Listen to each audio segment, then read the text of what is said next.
আমার আর কেউ নাই অগ্নি বৈহ কালা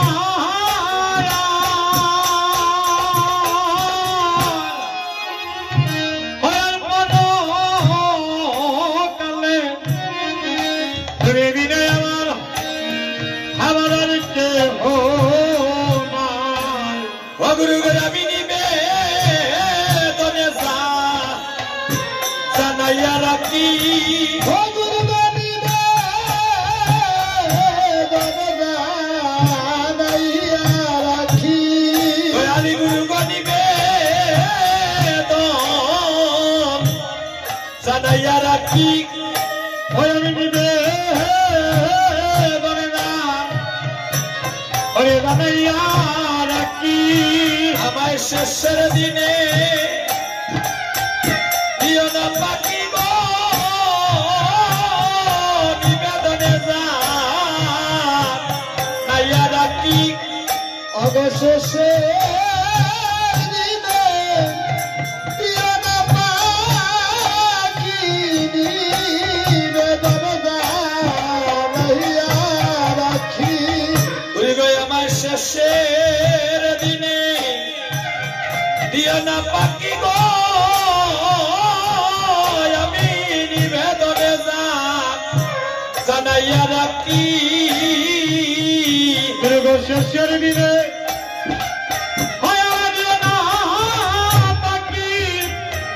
আমি নিবেদনে জানাইয়া রাখি আমার মরণ মরণের আরে কই দিন বাকি দুর্গ বড় কয়দিন বাকি আরে উড়িয়া যাইবে এই প্রাণ পাখি গো মরণের কয়দিন বাকি দূরে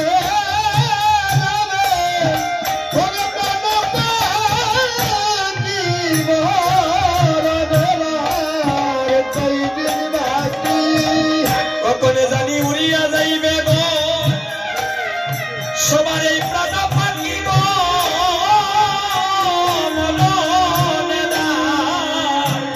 কয়দিন বাকি কখন উড়িয়া যাইবে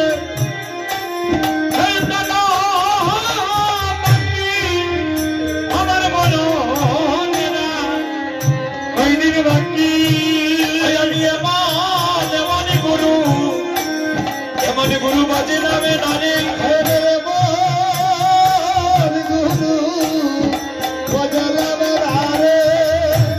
এত সুন্দর মানব দেহ পাইয়া দয়াল গুরুর চরণ একদিন বদলে নানি এত সুন্দর মানব এই মানব দেহ পাইয়া দয়াল গুরুর চরণ একদিন আমি বদলাম নামে এমন সুন্দর মানব এই মানব দেহ পাইয়া দয়াল গুরু বুঝলু আরে এমন সুন্দর মানব ওরা দেহ পাইয়া দয়াল গুরু বদলাম ধারে এত সুন্দর মানব এই দেহ পাইয়া দয়াল গুরু আমি বদলাম বাইরে সাদের মানব জন আর হবে না সাদের মানব জন আর হবে না আমরা বহু ভাগ্যের ফলে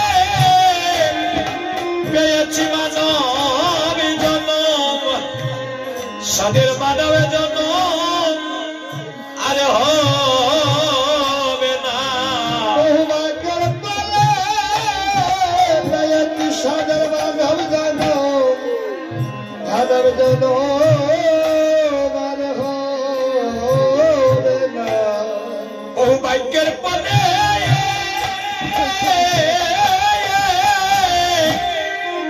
বহু বাক্যের ফলে পেয়েছি মানব জন্ম। আমি এমনই গুরু বুঝলাম না রে আমার ভাগ্যের ফলে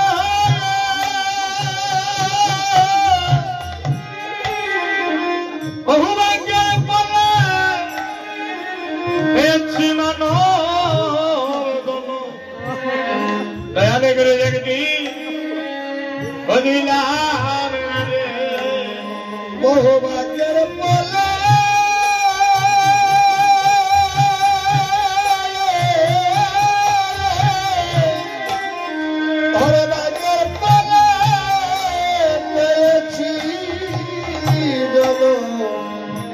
এমন মানব জনমান হবে অমল ঈশ্বরের মানব জন্ম আর হবে না। ঈশ্বরের মানব জনম হবে না। ঈশ্বরের মানব জন্ম আর হবে না। ঈশ্বরের মানব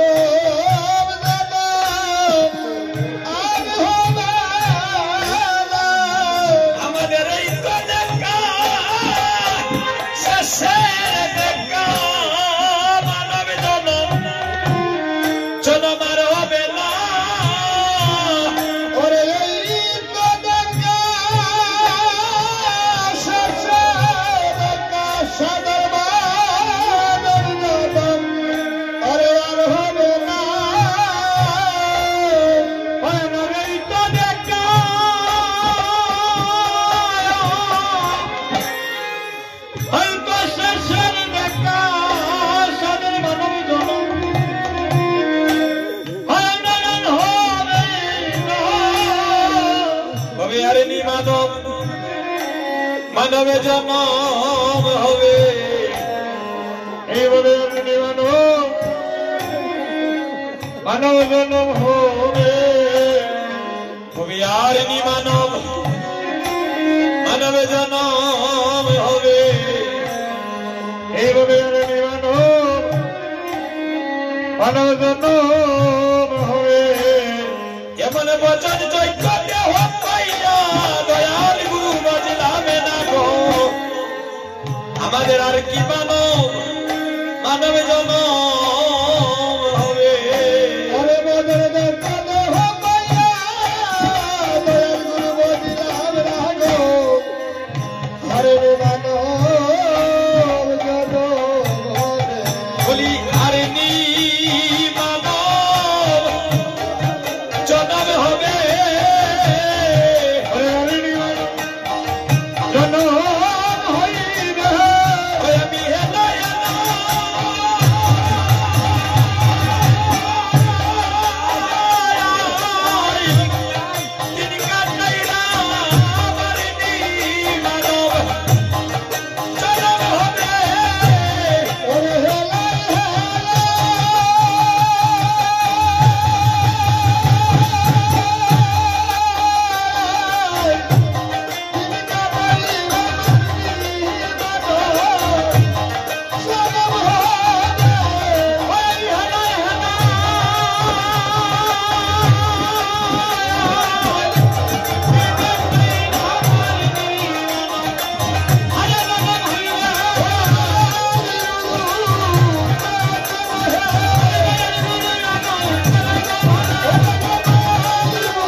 ওই আমারে প্রণাম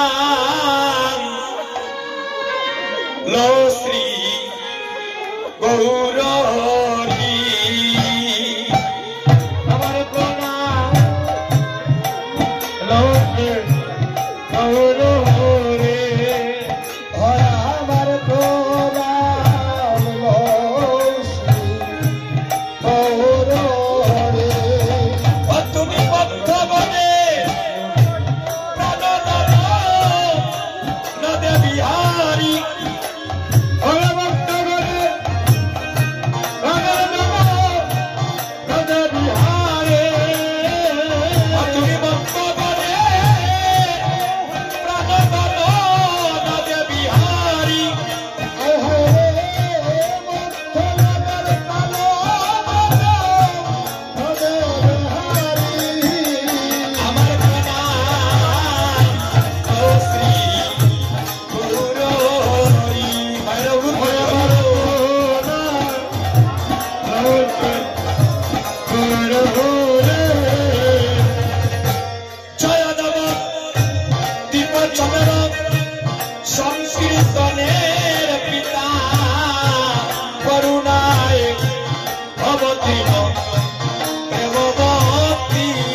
প্রেমের পিতা করুণা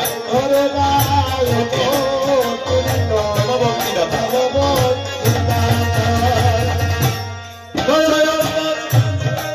চন্দ্র তুমি সংকীর্তনের পিতা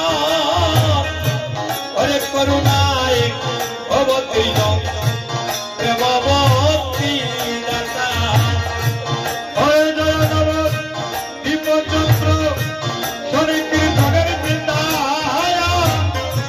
তুমি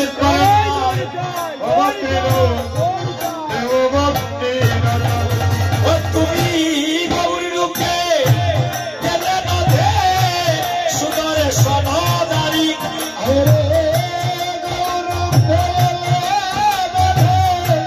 সুদরে সনদারি তুমি গৌরী রূপে সুদর সনদারি ও হরে গৌরী রূপে সুদর সনদারি আমার প্রণাম শ্রী গৌরী ওই আমার তোরা নৌকে হরে ভক্তগণের কর দয়া তুমি ভক্তের জীবন নামে প্রেমী গণ্য করো আপামর জন হরে ভক্তগণে হরে দয়া দুই ভক্তের অধীর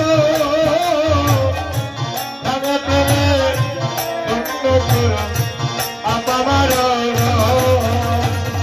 তুমি ভক্তগণের কর দয়া ভক্তের জীবন আইরে নামে প্রেমী গণ্য করো আপামর জন হরে ভক্তগণে হরে দয়া ভক্তের অধীর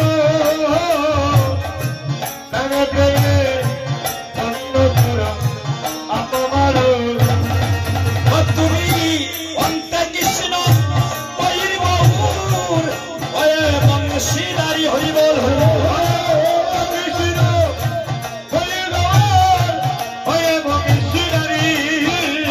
তুমি অন্তে কৃষ্ণ হরির বহুর হয়ে বংশীদারি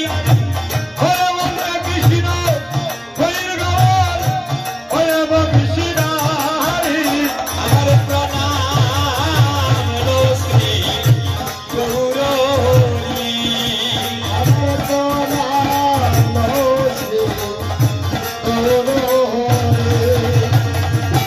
যুগধর্ম প্রবর্তক তুমি গৌরাঙ্গ সুন্দর আমার সচিবায়ের দুলালিয়া ভক্ত চিরাচর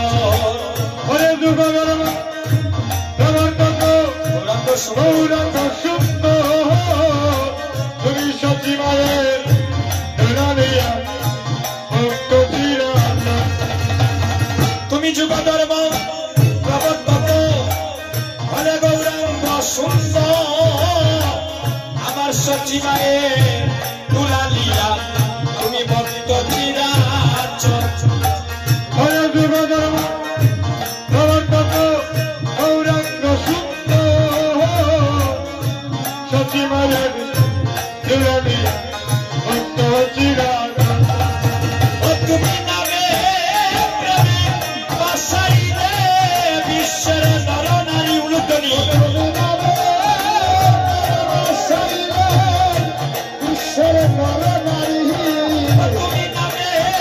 প্রেমে বাসাইলে বিশ্বের নরনারী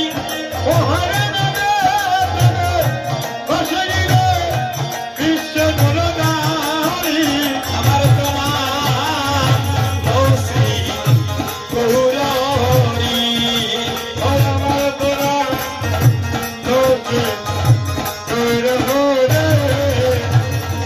পঞ্চশত অষ্টবিংশ আবির্ভাবকালে শতকোটি প্রণাম তোমার তব শ্রী চরণে হরে পঞ্চশত অষ্টবিংশ আবির্ভাবকালে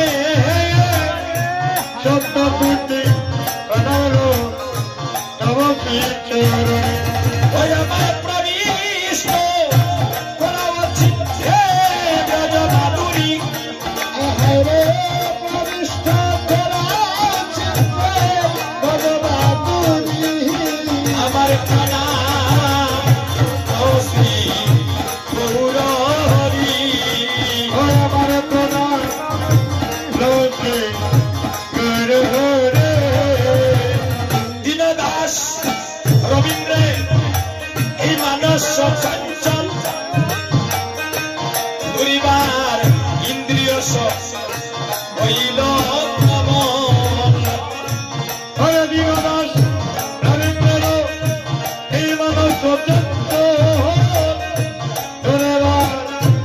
ইন্দ্রিয় হইল কমল হরে দীনদাস রবীন্দ্রের এই মানস চঞ্চল পরিবার ইন্দ্রিয় হইল কমল হরে দীনদাস রবীন্দ্র মানস সত্যন্ত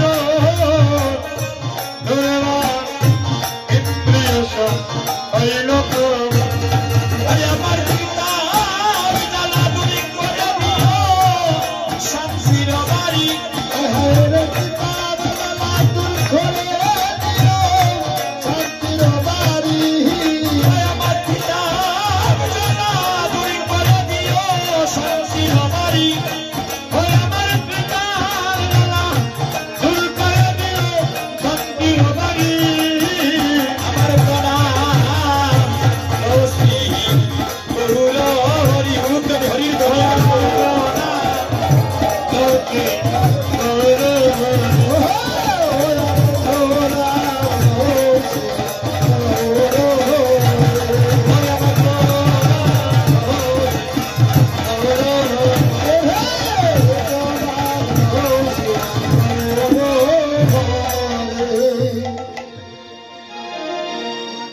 উপস্থিত এই নববৃন্দাবনে এই শুভ রজনীতে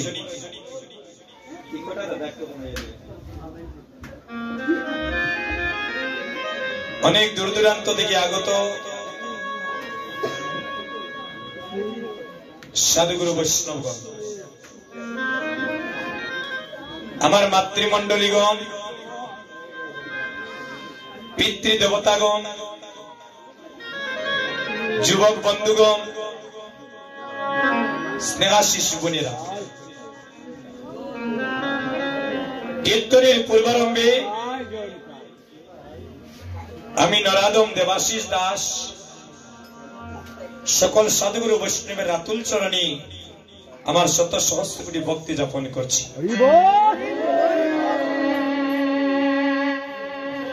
সুধীজন,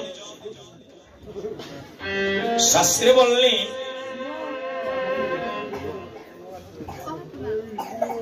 গুরু গৌরাঙ্গ তৈয়া যেজন গোবিন্দ বোঝে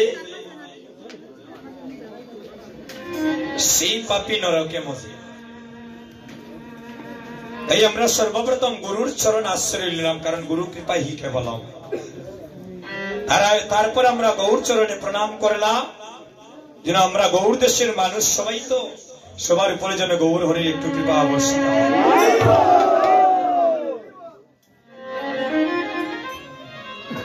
আমি আপনাদের চরণে নিবেদন করব, এই আসরের ভিতরে আমরা যতক্ষণ থাকবো সাধুগুরু বৈষ্ণব আমরা যেন কেউ আন কথা না বলি, কারণ কোটি জনমের ভাগ্যের ফলে পেয়েছি মানব জনম, আর কোটি জনমের ভাগ্যের ফলে আজকে করছি আমরা সাধুগুরু বৈষ্ণবের সঙ্গ। হরি বল। এই শুভ সময়টাই যেন আমরা ভগবানের চরণে আত্মনিবেদিত হয়ে থাকতে পারি। বসতে বসতে যদি কোনো যুবক ভাইয়ের, কোনো বোনের, কোনো মায়ের ভালো না লাগে, যার যখন ভালো লাগে আসর থেকে উঠে গিয়ে একটু ঘুরাই টুরাই আনার জন্য কোনো সমস্যা নেই। এটা আমি বলে দিলাম আপনাদেরকে। যার যখন ভালো লাগে, অনেক ভাই আছেন দূর থেকে এসেছেন, 1 ঘন্টা পরে তো বাড়িতে তো যাওয়া লাগতে পারে রে ভাই, কারো মোবাইলে জরুরি ফোন আসতে পারে। 100 বার কথা বলবেন, যাতে এমন ভাবে কথা বলবে আপনার কথায় যেন আমাদের কীর্তন করতে ব্যাঘাত না ঘটে, আপনার পাশের ভক্ত যেন ভগবানের নাম শ্রবণ করতে চার যেন ব্যাঘাত না ঘটে। এটাই আপনাদের রাতুল চরণে নিবেদন রেখে এখন যে লীলা নাম হচ্ছে তার অভিসার। অভিসার শব্দের অর্থই হলো প্রিয়জনের সাথে একান্ত মনের কথা প্রকাশ করা। আমরা এখানে যারা মানব কুলে জন্ম নিয়েছি, আমাদের সবার জীবনে অভিশাপ আসবে একদিন। তো ভক্তগণ, এই অভিশাপ কিন্তু অনেক কঠিন। এই অভিশাপে অনেক রাধারানীর জ্বালা যন্ত্রণার কথা প্রকাশ করেছিলেন মরমিয়া সখীদের কাছে। সেই ব্রজের মাধুর্য ভাব নিয়ে আমরা যেন সখী আনুগত্যশীল হয়ে ওই অভিশাপের পূর্ণ যেন রস আস্বাদন করিয়া আমাদের দেহ ভাণ্ডার যেন সবার শুদ্ধ করিতে পারি।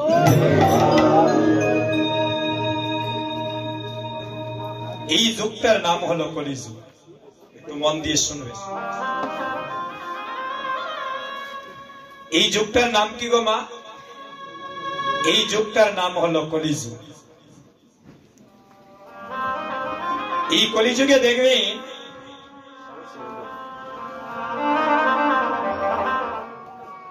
এই কলিযুগে দেখবেন পিতার আগে পুত্র মারা যায়। মন দিয়ে কথাগুলো শুনবেন, তবে আমাদের 3টা ঘন্টা কীর্তন করা সার্থক হবে। আমার যে দাদা হরিনাম যজ্ঞের এই চাঁদের বাজার বসিয়েছেন, ওনারও ধন্য হবে ভগবানের সেবাটা দেওয়া। আপনাদের সুখের বিছানা ছাড়িয়া ঘুম নিদ্রা ছাড়িয়ে খোলা আকাশের নিচে বসা আপনাদের মানব জনমটা একদিনের জন্য হলেও ধন্য হয়ে যাবে। কথাগুলা বুঝতে হবে, না বুঝলে আমরাও কি বলছি আপনারাও বুঝবেন না। তো কথা যদি বুঝেন তারপরে নিশি জাগরণ করা এই শুভ দিনে এই নববৃন্দাবনে আপনাদের পূর্ণতা লাভ হবে। এই যুগটার নাম হলো কলিযুগ। কলিযুগ হচ্ছে ফুলে ফুটার আগে ঝরে যায়। এই কলির যুগে দেখবেন পিতার আগে পুত্র মারা যায়। এই কলির যুগে দেখবেন মায়ের আগে মেয়ে মারা যায়। এই কলির যুগে দেখবেন ছোট ভাইয়ের আগে বড় ভাই মারা যায়। এই কলির যুগে দেখবেন স্ত্রীর আগে স্বামী মারা যায়। এই কলির যুগে গো মা,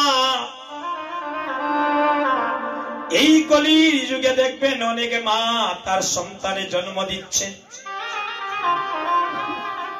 স্তনদুগ্ধ পান করার আগে সন্তান মৃত্যুর কোলে ডলে পড়ছে। এই যুগে আমরা বসে আছি।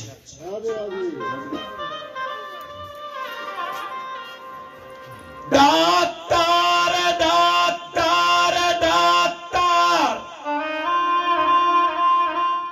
কার ডাক? ওই যে ঠাকুর করে একজন বসা।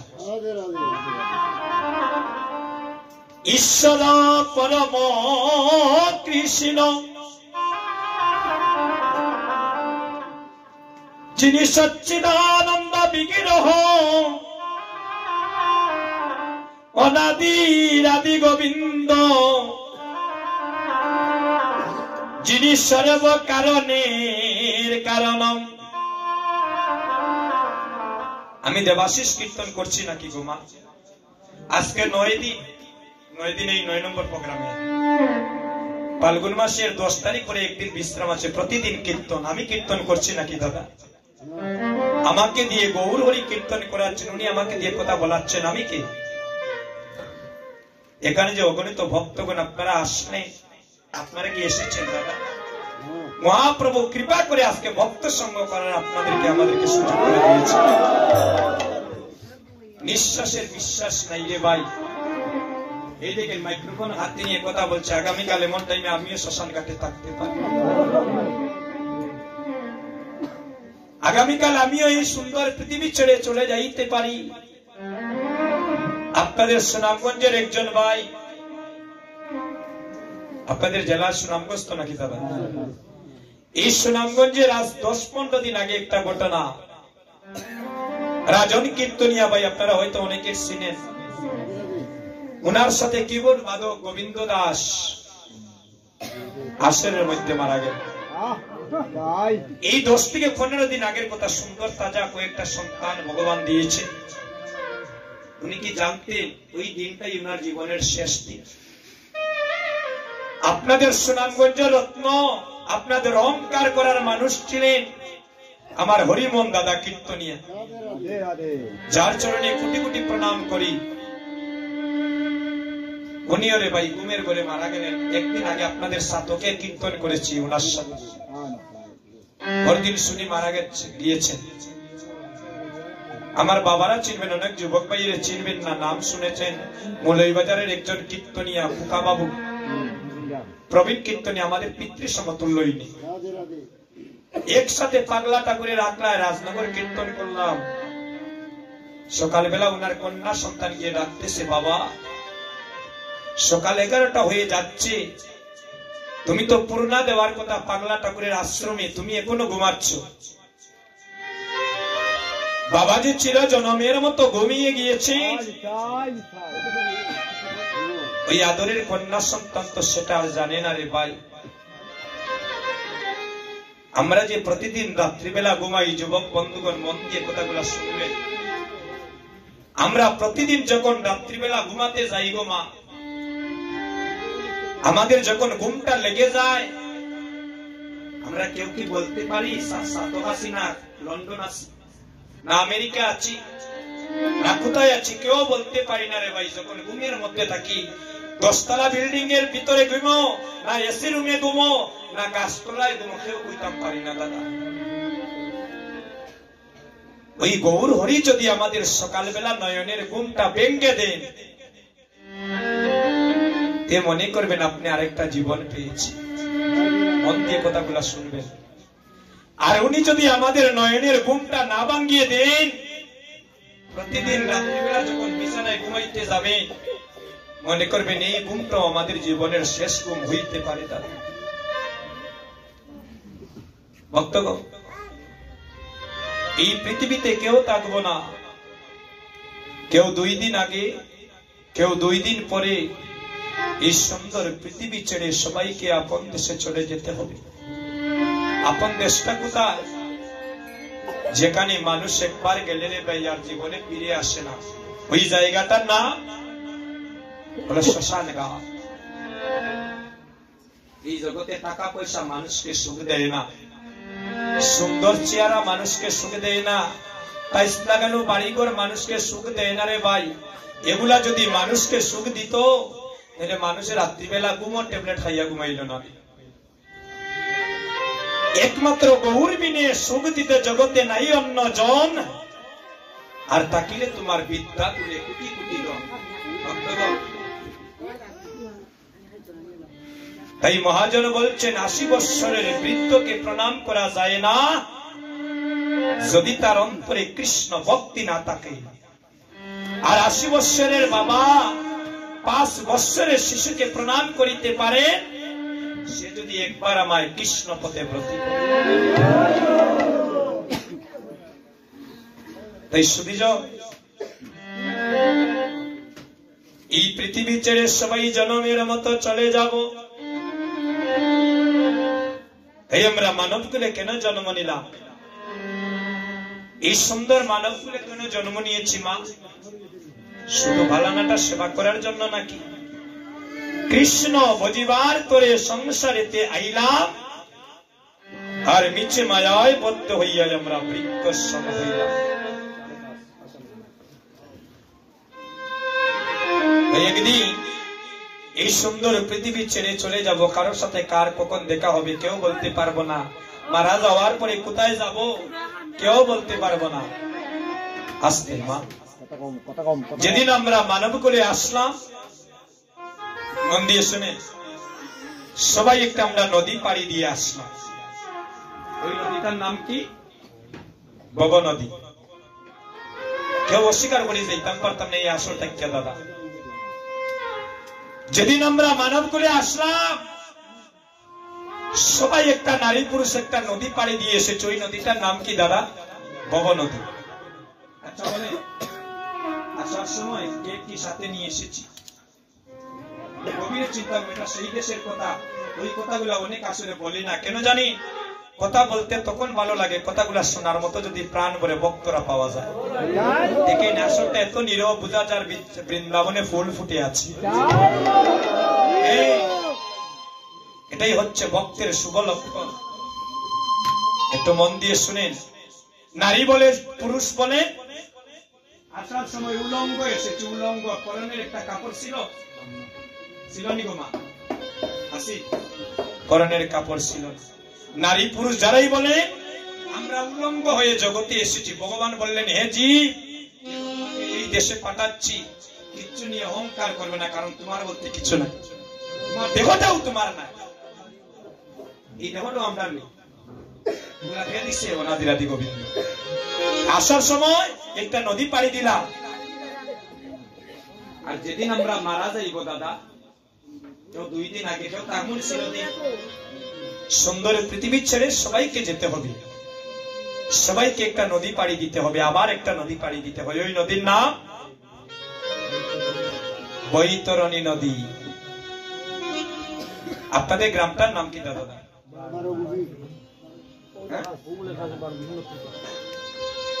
বারগুপি নতুন পাড়া। আচ্ছা, এই বারকুপি নতুন পাড়ার কোন ভক্ত নাইনি, এমন কেউ নাইনি 10-15-20 লাখ টাকার মালিক নাইনি, আসুন নানি আপনাদের এলাকায়? কোটি কোটি টাকার মালিক আসুন নানি বা দাদা? মারা যাওয়ার পরে টুকরো করে 8-10 লাখ টাকা লইয়া যাইতে পারবানি, বলে টেলা মারি বার করে দিলাই কেউ দেখতো না, চলবনি? একমাত্র যাবে রে ভাই মধুমাখা কৃষ্ণ নাম। এই যে আজকে ভক্ত সঙ্গ করছেন, সাধু সঙ্গ করছেন, মান অভিমান ছেড়ে দিয়ে একজন ভাই আরেকজন ভাইয়ের সাথে ভক্ত মিলাচ্ছেন, একজন ভাই আরেকজন ভাইয়ের পদে তুলে নিচ্ছেন, এটাই তো আপনার মানব জন্ম সার্থক। মহাপ্রভুর সম্মুখে বলছেন, প্রভু সারাটা দিন কত ব্যস্ততায় থাকি, সংসার ঝামেলা, বিষয়ে বাসনা, কত ধরনের যন্ত্রণায় আমরা থাকি, আজকে তুমি কৃপা করে তোমার সামনে বসে 2টি মিনিট হলেও কৃষ্ণ ভক্তের সঙ্গ করার সুযোগ করে দিয়েছ। প্রভু এর ঋণ তোমার আমরা কোনোদিন শোধ করতে পারব না। এই যে ভক্তের ধরে আপনারা মাকেন, শোনেন এই দুলিটার কত মূল্য। একদিন ভগবান শ্রীকৃষ্ণের মাথার ব্যথায় ধরেছিল, তখন নারদকে বলেছিলেন, নারদ আমার প্রচন্ড মাথার ব্যথা করতেছে, যাও তুমি আমার জন্য একটু ঔষধ নিয়ে আসো। কি ঔষধ? বলে বৃন্দাবনের যে কোনো ভক্তের কাছ থেকে তার চরণে একটু ধুলি এনে আমাকে দেবে, যদি ধুলি এনে দাও আমার মস্তকে আমার মাথার ব্যথাটা সেরে যাবে। নারদ মুনি বললেন, ভগবান তুমি এ বলছো কি? তোমার চরণে পাওয়ার জন্য কত যোগী ঋষিরা কাঁদে, তোমার দর্শন পাওয়ার লাগিয়া কত রাজার ছেলে রাজবেশ ছেড়ে দিয়ে ভিখারির বেশে ঘুরে, কত কুটুমতির সন্তান ভিক্ষার জুড়ি কাঁধে নিয়ে রাস্তায় রাস্তায় নগরে নগরে বেড়ায়, আর তোমাকে দিবে ভক্তরা পদধূলি, আমি অপরাধী হতে পারবো না। বলে যাও এবার যার কাছে বৃন্দাবনে যান, কেউ তো আর দেয় না। না না, আমরা অপরাধী হইব ভগবানকে শরণ ধরে দিয়া, যিনি আমাদের ভগবান, আর আমরা শরণ ধরে তারা দিয়ে কি আমরা অপরাধী হব? কেউ দিল না।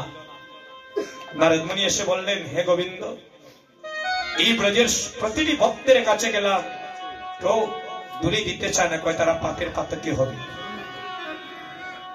বলে যাও তুমি আমার গোপীগণের কাছে, আজকে শুনবেন গোপীগণের কথা বলবো অষ্টসখী, এই ব্রজের গোপীর কাছে যাও, দেখো তারা আমাকে দেয়নি। যখন গিয়েছেন ব্রজগোপীর কাছে নারদ মুনি, বলে গো তোমাদের কৃষ্ণে প্রচন্ড মাথার ব্যথা, যদি তোমরা ঔষধ দাও। বলে কি ঔষধ? বলে যদি তোমাদের একটু চরণ ধুলি আমার কাছে দাও। তখন বলেছিলেন, আমাদের ধুলি দিয়া যদি ভগবানের যদি মাথার ব্যথা কমে, এর জন্য যদি আমাদের নরকে যাইতে হয় আমরা নরকে যাব। এই দেখে কোটি জন্ম যদি নরকে থাকতে হয় আমরা থাকবো, কিন্তু আমাদের দুলিয়ে যদি ভগবানের মাথার ব্যথা কমে যায়। তখন আঁচলে করে কিছু নিয়ে আসছেন দুলি, এসে দেখেন ভগবান পূর্ণ সুস্থ। গোবিন্দ, একটু আগে দেখলাম তোমার মাথা যন্ত্রণায় তুমি সহ্য করতে পারতেছো না, আর এখন থেকে তুমি সুস্থ হয়ে বসে আছো, তোমাকে কে দিয়েছে দুলি? বলে নারদ, ওই ব্রজের গোপীগণ যখন তাদের বদন দিয়ে বলেছে যে আমরা প্রয়োজন হলে নরকে যাব, আমাদের দুলি দিয়ে ভগবানকে সুস্থ করব, আমি সাথে সাথে সেখান থেকে সুস্থ হয়ে গিয়েছি। এই জগতে ভগবান খাওয়ার কাঙ্গাল নয়, এই জগতে ভগবান ভক্তের ভক্তির কাঙ্গাল। আমরা যদি প্রেম ভক্তি দ্বারা তাকে ডাকতে পারি, আমাদের মান অভিমান ছেড়ে দিয়ে যদি গৌর মনির সাথে মন মনির সম্পর্ক তৈরি করিতে পারি, একদিন না একদিন আমাদের ভগবানের সাথে দর্শন হবে, আর গোলকধামে একদিন বসবাস হবে। এই সবাই দুটি হাত তুলেন, একটু সবাই একটু হাত তুলেন মা। হরে কৃষ্ণ কৃষ্ণ কৃষ্ণ হরে হরে, হরে রাম রাম রাম হরে হরে, হরে কৃষ্ণ কৃষ্ণ কৃষ্ণ হরে হরে, হরে রাম রাম রাম হরে হরে, হরে কৃষ্ণ কৃষ্ণ কৃষ্ণ হরে হরে, হরে রাম রাম রাম হরে হরে। এই ভক্তগণ, আমাদের কর্ম অনুসারে আমাদের কর্মটা করে যেতে হবে। তাই সবার চরণে আমার একটাই নিবেদন থাকবে মা, রাত্রিরা প্রভাত হয়ে গেলে অনেক ভাইয়ের বাড়ি বই গড় বই সিনিনারে ভাই, আর জানি না কখন দেখা হবে। তোমাদের মানব জন্মটা পেয়েছি ভগবানের সেবায় লাগানোর জন্য। আমরা যেন দিনে অন্তত একবার যেন ঠাকুর করে গিয়ে ভগবানকে একটা প্রণাম করিতে পারি, আর যদি দেওয়ার মতো কিছু না থাকে একটা ফুল দিয়ে যেন বলতে পারি, হে গোবিন্দ, মানবকুলে জন্ম দিয়েছ, সংসার ঝামেলায় পড়ে তোমাকে ভুলে যাচ্ছি, এই নরাদমের এই ফুলটা তোমার চরণে নিবেদন করলাম, তুমি গ্রহণ করো। ভগবানকে কোটি টাকা দিয়ে আপনি খুশি করতে পারবেন, এই একটা কথা ভক্তিভাবে বললে ভগবান আপনার প্রেম করবে। কারণ ভক্তের অধীন ভগবান, আর নিজে ছোট হয়ে বাড়ায় ভক্তের মা। অমনরে এই গানটা আমার দাদা বলছেন গাওয়ার জন্য, গাইব নাকি? এই গানের কথা কি বলবো? এই গানের কারণে আমি কোটি কোটি যুবক ভাইদের, মায়ের, বোনদের ভালোবাসা পেয়েছি। গান তো ইউটিউবে আমার হাজার হাজার আছে। ওই দাদার করেছিলাম, ওনার একটা মেয়ে আমাকে আরেকটা গানের কথা বলছিল, ওই যে তুমি কাউরে দিলাই 10টা সন্তান, ওই গানটা বলার জন্য। এই যে গানগুলা আপনাদের চরণে আমি স্থান পেয়েছি একটা গানের কারণে, কারোর সাথে জীবনে দেখা নাই, উনি আমাকে ফোন দিয়ে আমাকে প্রশংসা করছেন। এই ঋণ আমি আপনাদের শোধ করতে পারবো না দাদা। আমার শরীরের চামড়া কাটিয়া যদি ভক্তের চরণের জুতাও বানাইয়া দিই, এরপরেও আপনাদের ভালোবাসার ঋণ আমি শোধ করতে পারবো না। আমি ভারতে কীর্তনে গিয়েছিলাম, আমার গানে মুগ্ধ হয়ে একজন মা আমাকে ভাই বানালেন, তারা আমাকে বৃন্দাবন নিয়ে গেল। এই বৃন্দাবন 1 মাস ভ্রমণ করে আসলাম। এই গত কিছুদিন আগে নবদ্বীপের একজন মা 6 মাস খুঁজতে খুঁজতে আমার নাম্বার পেলেন। অনেক সময় আমাকে ফোন দেন, আমি তো আর ফোন ধরি না, বলতে পারি না। প্রায় 6 মাস পরে যখন ফোন ধরেছি, বললেন আপনার এই গানটা শুনে আপনার প্রেমে পড়ে গিয়েছি গানের। তুমি আমার ছেলের মতো, তুমি নবদ্বীপের মাটিতে আসবে কিনা সেটা বলো, যদি তোমার মা মনে করো। ওই মা অগ্রিম বিমানের টিকিট পর্যন্ত রেখে করে দিয়েছেন, বৈশাখের মাসের 3 তারিখ যাব নবদ্বীপে, যদি ভগবান সুস্থ রাখেন, কোনো বিপদ না পড়ে। এই দেখেন, জীবনে দেখে নেই, উনি বিমানের টিকিট করে রেখে দিয়েছেন। একদিন কথা না বললে উনি কাঁদেন, এতটাই ভালোবাসেন। এই গানের কারণে কত দেশে বিদেশে ভক্তের সাথে পরিচিত হয়েছি। এই ঋণ আপনাদের আমি শোধ করতে পারবো না দাদা। আশীর্বাদ করবেন, যত জীবনে বেঁচে থাকবো আমি যেন আপনাদের চরণে থাকতে পারি। যেদিন তীর পরিমাণ অভিমান আসবে যে আমি দেবাশিস অনেক বড় কীর্তনী হয়ে গেছি, ভগবান যেন আমার জবানটা বন্ধ করে দেয়। কারণ এই জগতে আত্ম অভিমানে ভগবানকে পাওয়া যায় না। পাওয়ার লা চশমার মতো উঁচু নিচু বিচার করলে ভগবানকে পাওয়া যায় না। একমাত্র পাওয়া যায় প্রেম ভক্তি দ্বারার নয়ন জল দিয়ে ভগবানকে ডাকবে। অমনরে তুমি ভাবছো কি রে বইয়া,